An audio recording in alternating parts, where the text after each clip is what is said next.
Hey there, wonderful viewers. Welcome back to Bible 365, your daily guide to diving deep into the timeless wisdom and profound teachings of the Holy Scriptures. We're grateful to have you join us again today. First off, we want to extend a huge thank you to each and every one of you for tuning in. Your support means the world to us.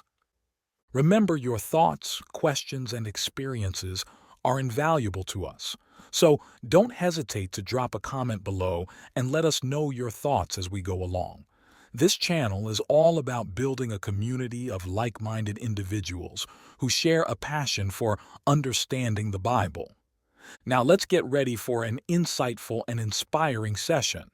And remember, if you're new here, be sure to hit that subscribe button and join our amazing community. The story of Joseph in the Bible is a powerful narrative filled with themes of resilience, forgiveness, and divine providence. Through Joseph's journey from favored son to slave, from prisoner to ruler, we learn the importance of trusting in God's plan, even in the face of adversity. Joseph's ability to persevere through betrayal and hardship, while maintaining his integrity and faith, serves as an inspiring example of resilience in the face of life's challenges. Additionally, Joseph's eventual forgiveness of his brothers, who had once sold him into slavery, demonstrates the transformative power of forgiveness and reconciliation. Overall, the story of Joseph teaches us valuable lessons about trust, resilience, and the redemptive nature of forgiveness. Joseph, the 11th son of Jacob, also known as Israel, was born to Jacob's favorite wife, Rachel. He was favored by Jacob, who gave him a special multicolored coat.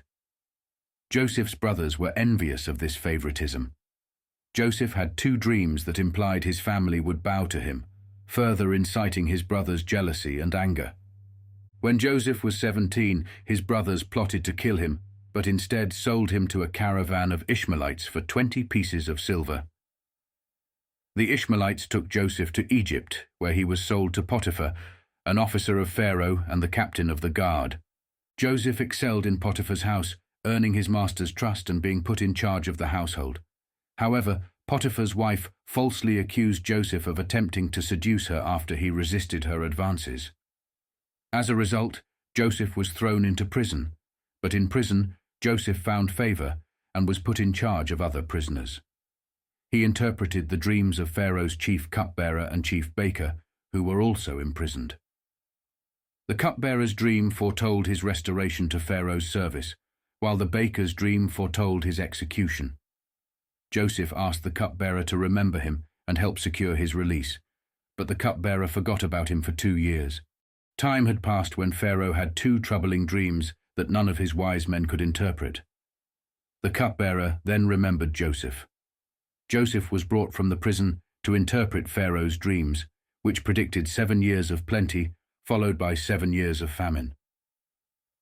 Impressed by Joseph's wisdom, Pharaoh appointed him as the second in command in Egypt, responsible for managing the grain storage and distribution during the years of plenty and famine.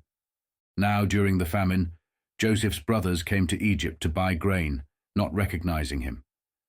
Joseph tested them to see if they had changed, ultimately revealing his identity and forgiving them. He invited his entire family to live in Egypt to survive the famine. Jacob and his family moved to Egypt and settled in the land of Goshen. Jacob blessed his sons and died there. Joseph assured his brothers of his forgiveness and God's providence in bringing him to Egypt to save lives. Joseph lived to be 110 years old. Before his death, he saw his great-grandchildren. Joseph requested that his bones be taken out of Egypt and buried in the land promised to Abraham, Isaac, and Jacob when God would eventually bring the Israelites out of Egypt. Joseph died, was embalmed, and placed in a coffin in Egypt,